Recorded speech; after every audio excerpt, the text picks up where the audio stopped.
Bismillahirrahmanirrahim. Assalamualaikum warahmatullahi wabarakatuh. Salam, Om Swastiastu, Namo Buddhaya, salam kebajikan, dan salam sejahtera bagi kita semua. Halo, subscriber ASP TV.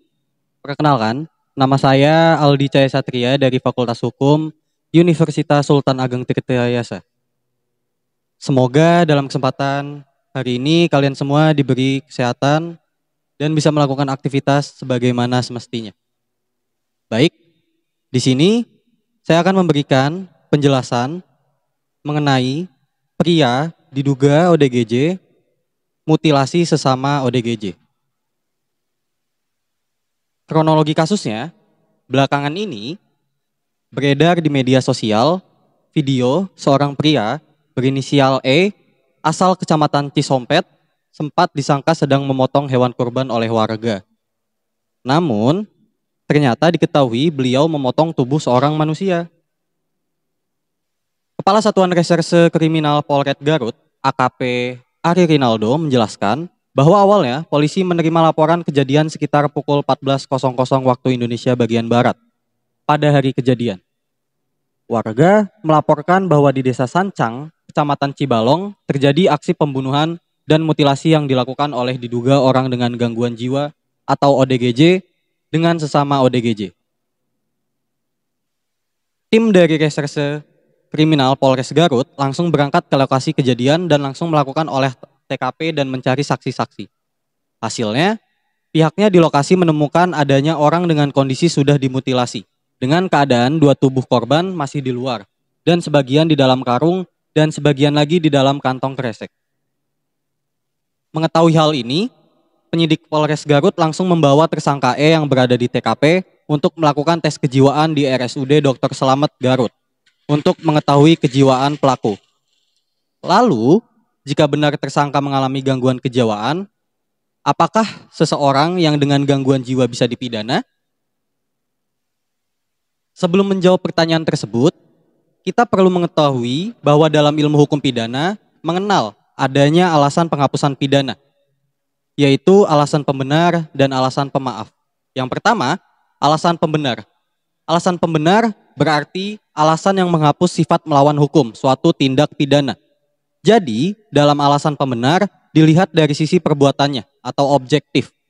Misalnya, tindakan pencabutan nyawa yang dilakukan oleh eksekutor penembak mati terhadap terpidana mati yang diatur dalam pasal 50 KUHP. Lalu yang kedua, alasan pemaaf. Berarti alasan yang menghapus kesalahan dari si pelaku suatu tindak pidana. Sedangkan perbuatannya tetap melawan hukum. Jadi, dalam alasan pemaaf dilihat dari sisi orang atau pelakunya, yaitu subjektif. Misalnya, lantaran pelakunya tak waras atau gila, sehingga tak dapat mempertanggungjawabkan perbuatannya yang diatur dalam pasal 44 KUHP dan pasal 38 dan 39 Undang-Undang Nomor 1 Tahun 2023 yang akan berlaku 3 tahun setelah pengundangannya, yaitu pada tahun 2026. Penjelasannya pada pasal 44 ayat 1 KUHP berbunyi, barang siapa melakukan perbuatan yang tidak dapat dipertanggungkan kepadanya karena jiwanya cacat dalam pertumbuhan atau terganggu karena penyakit tidak dipidana. Lalu kemudian pada pasal 44 ayat 2 KUHP, jika ternyata perbuatan itu tidak dapat dipertanggungkan kepada pelakunya karena pertumbuhan jiwanya cacat atau terganggu karena penyakit, maka hakim dapat memerintahkan supaya orang itu dimasukkan ke rumah sakit jiwa. Paling lama 1 tahun sebagai waktu percobaan. Sedangkan pada Undang-Undang Nomor 1 Tahun 2023 yaitu pada pasal 438 berbunyi setiap orang yang pada waktu melakukan tindak pidana menyandang disabilitas mental dan atau disabilitas intelektual dapat dikurangi pidananya dan atau dikenai tindakan.